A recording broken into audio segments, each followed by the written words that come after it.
In an age where corporate overlords attempt to push million-dollar cash grabs that ultimately fail due to obvious lack of foresight, and where art and the creation process has been dumbed down and ruined because of soulless, brainless, talentedless homunculi, I've found a greater appreciation for the indie scene. When you think of an indie game, chances are you're either thinking about a quirky written RPG with heavy subject matter, or like Devolver Digital. That's not to say those games are bad. In fact, one of the games I plan to talk about is from Devolver Digital. But there's a bit of caution people seem to have when deciding whether or not to play an indie game. The game might not be as polished as a AAA game. I kid you not, I was trying to get an example of a glitchy game and I got soft locked. The game might not be sufficient enough in terms of content. Or maybe the game was just made by an insane person. That last one is honestly a fair concern, but the point is, gaming doesn't have to be all clean and full of spectacle. Sometimes a little jank can be more interesting, or sometimes the jank is the whole point. And you know, with AAA games mostly being big and open world these days, it's just hard to remember what I'm supposed to be doing if I take a break from playing.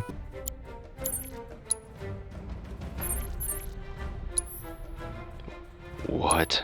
Look, all I'm saying is that if you push away the idea of playing an indie game, you'll be missing out on some of the greatest gaming experiences of your life.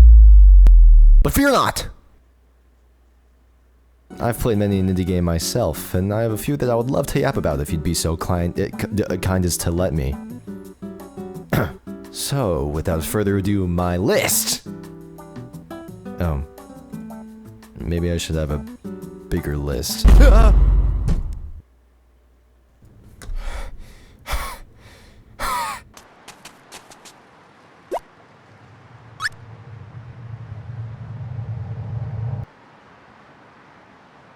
Oh yeah, that works. There's a saying out there that goes, if someone doesn't do it, then do it yourself, you lazy bum. That's what the Team Reptile, the makers of Bomber Cyberfunk, probably told themselves. Jet Set Radio was extremely unique for its time. You skate around town finding areas to tag with spray paint while avoiding the cops. Simple concepts done kinda well the first time and really well the second time. All tied together with an incredible soundtrack, art style, and personality. I say was because, well, it's dead. We thought it was alive, but it's probably dead.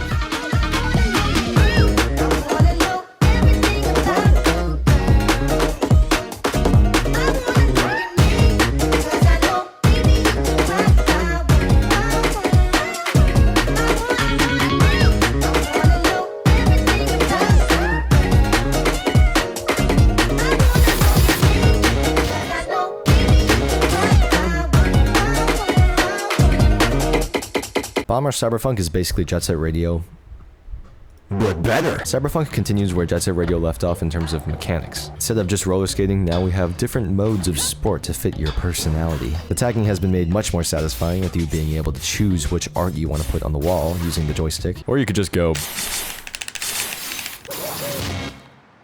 and God decides for you. Tricks have gone from a little small quirk to a full-on style and fighting mechanic.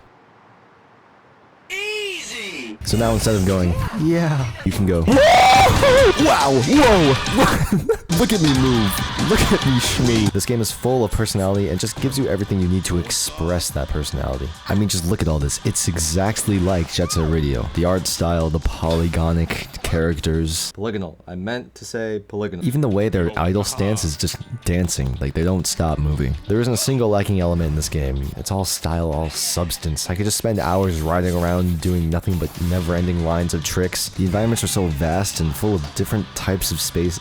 What am I talking about? The environments are cool, and there's tags all over the place that you can try and find to complete the entire area, to go all city, as they call it. And the soundtrack. Are you kidding me? It is the perfect retro yet modernized version of Jet Set Radio's old soundtrack, and they got HIDEKI NAGANUMA on this, because they had to. The story is good enough, generally cohesive with an attempt at being dramatic and emotional, but with these models, it does the job of keeping you interested without holding your hand all the way through. The only issue is sometimes I'll be told what to do or where to go, and then get distracted by trying to complete a tag or a trick line of my own. The game isn't perfect though, certain areas can feel tedious, story missions are often too easy, some sections are a nightmare to navigate. Still, these issues aren't awful enough for me to consider this game not one of my favorites. I rate this game so good I haven't even done modding yet, and I still really like it. Out of 10.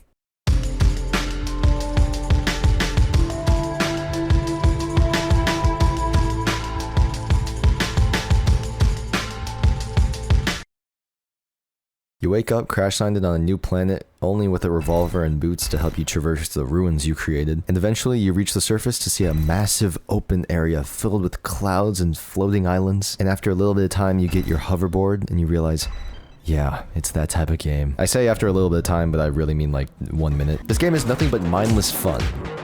Mindless in a good way. Skating around and grappling your way across islands is so smooth. The optimization in this game is a marvel in of it itself. You could be on one island, jump on your board, and grapple your way on clouds to get to other areas you didn't even think was possible. All over the planet are scans that summon enemies that you need to eliminate a certain amount of. Once you complete those scans, you get rewarded with perks, cosmetics, or one of many guns. Like, I don't even know how many guns. I don't even have them all, but they're all so much fun to play with and stuff. I have on my mode the gun game mode, which means it changes guns every time I get a kill.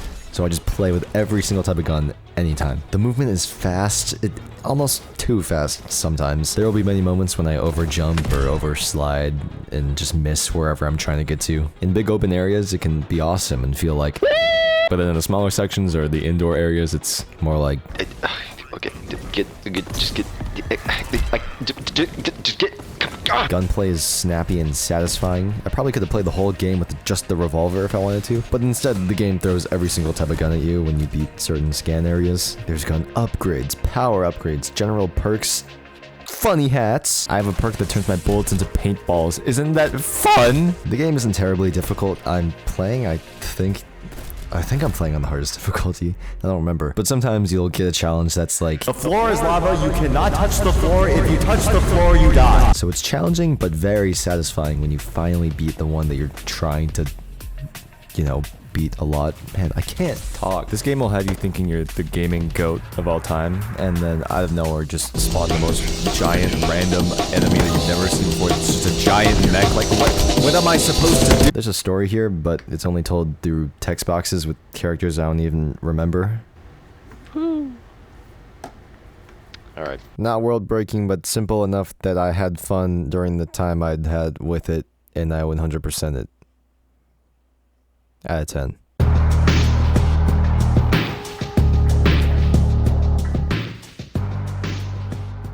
I've always been a fan with games with mechanics that were easy to learn but hard to master. I often find myself playing rage games because I genuinely find enjoyment in learning and mastering the movement to the point where they're not even rage games anymore.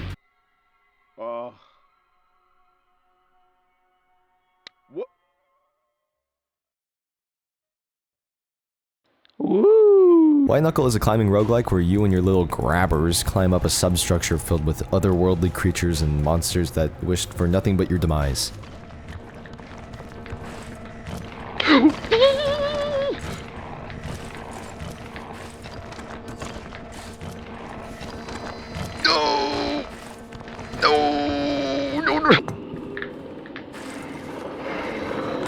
Ah!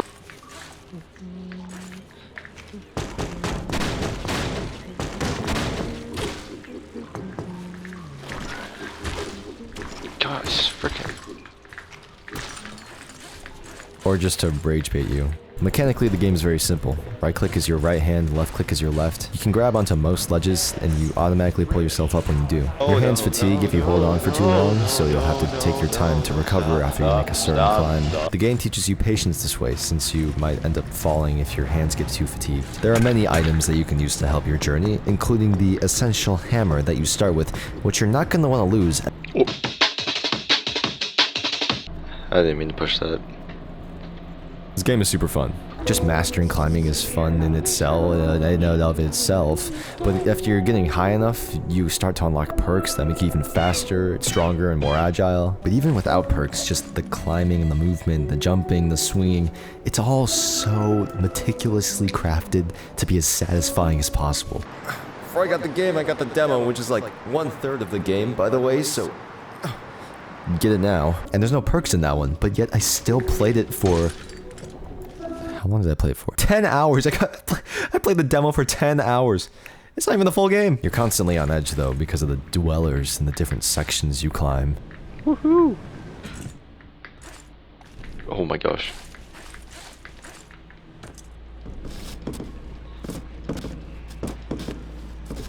And I wish I had a hammer. This game is incredibly unsettling. And I love it. These are some of the most grotesque, disgusting, claustrophobic areas in a video game I've ever played. It's too scary here. I don't like it. The higher you go, the more perks you get, and the harder the climbs become, and the scarier the enemies become, and it's easier for you to die and lose everything. It's incredibly stressful, but also a lot of fun. And sometimes the game will just switch up and throw something completely random at you. At this point, I don't even know if I've seen everything.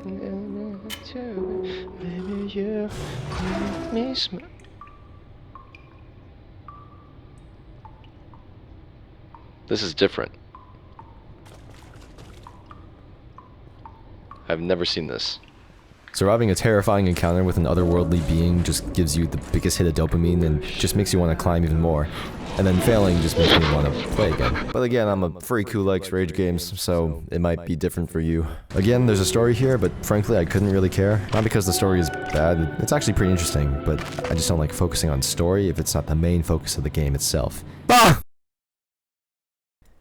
Out of 10. Before we move on to this next one, I'd like to say something to the audience. I am not a real skater, I cannot ollie, I only use it to cruise, I am a fraud. Thank you.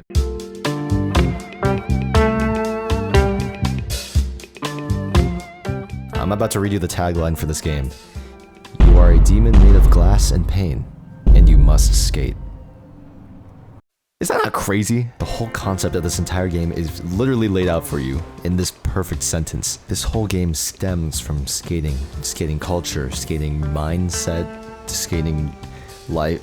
This is the worst writing I have ever done. Just like the tagline said, you are a demon made of glass and pain, and you must skate. The story follows you, the demon, on the mission to eat the moon, or moons, throughout the underworld. To get around, you have your skateboard, and you travel through towns, dreams, visions, cafes, honestly, whatever you can think of. The skating is incredibly well made. It's not your typical skate game where you have a million different combinations of button inputs for every trick imaginable. Instead, you're only given a few tricks, maybe about 10 with different variations. This might seem restrictive, especially if you're coming from Skate or Tony Hawk Pro Skater, but it's actually the most realistic part of the game. The average person, heck, the average skater can only do so many tricks.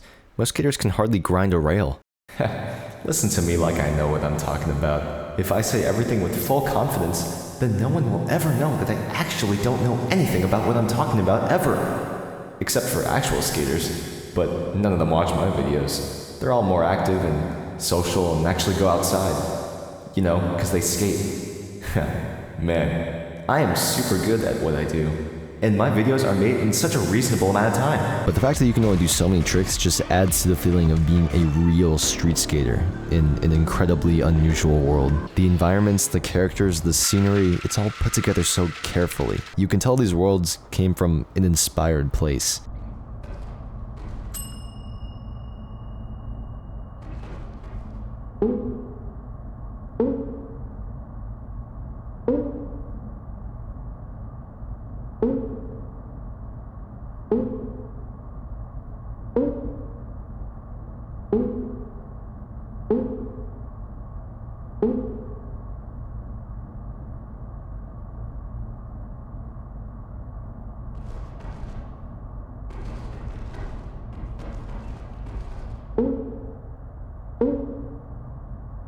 And the visuals. Ugh, dude. You know when you watch a movie or a TV show or even play a game, and even though you're not a genius in those fields, you still have a basic idea of how they would make it or how things work? Brother, what in the world kind of drugs is Sam Ng taking? I don't know how to say his last name. Ing? N? I don't know. I'm sorry. How in the world do you even code something like... How do you even... I don't even know how you do this in like Blender or like video editing. How do you do this? I want to mimic the visuals of the game in some way, but I genuinely don't know where to begin. And I'm a professional. The colors, the different textures everywhere, the way the light refracts on the screen as if your game camera is a real camera. It's so genius and beautiful.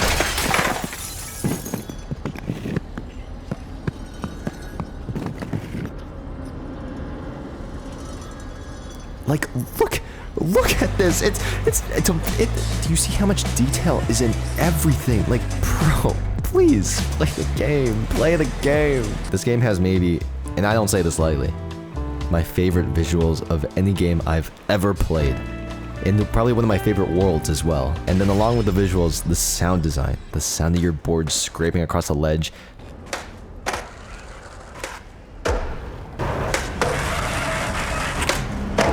The sound of you breaking every time you fail.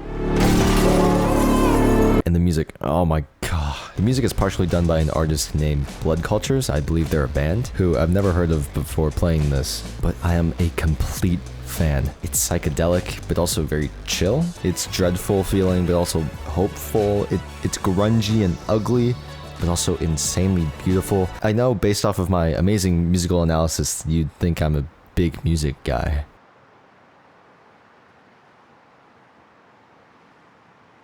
And even with how goofy the game can be, the imagery and writing can sometimes really hit you emotionally. The skeletons, for example, are often talking about some sort of heartbreak or romantic event in their life that they're currently in, but their dialogue is almost as if they're trapped in a moment or some sort of vision into their memory. The game also heavily focuses on failure and judgment, the fear of perception, but also the rebellion of it through the act of skateboarding. And when you fail, you quite literally shatter. You're made of glass, making you fragile, and your failures hurt you physically, and yet you keep skating. I don't know, man. I love metaphors. Metaphors are good. More of them, please. I want to show you so many cool moments of this freaking game, but I'd get copyright striked and they would spoil things. It's just... 10 out of 10. 11 out of 10. 12 out of 10. I don't know. Just infinity out of 10, man. It's... please, just play the game. Just play the game. Well, that's all the games I have for this video. If it's well received, I'll talk about some more indie games that mean a lot to me. But until then, I gotta figure out how to get rid of this. You know, it's like kind of an eyesore. Like, how do you remove something like... Do you call someone? I don't know who to call. How much would that be? I don't really have a lot. Is it even worth the price if it's too much? Maybe I could just live with it. Yeah, okay. Well, I don't know. Well, yeah, bye. See you in the next one in like a year.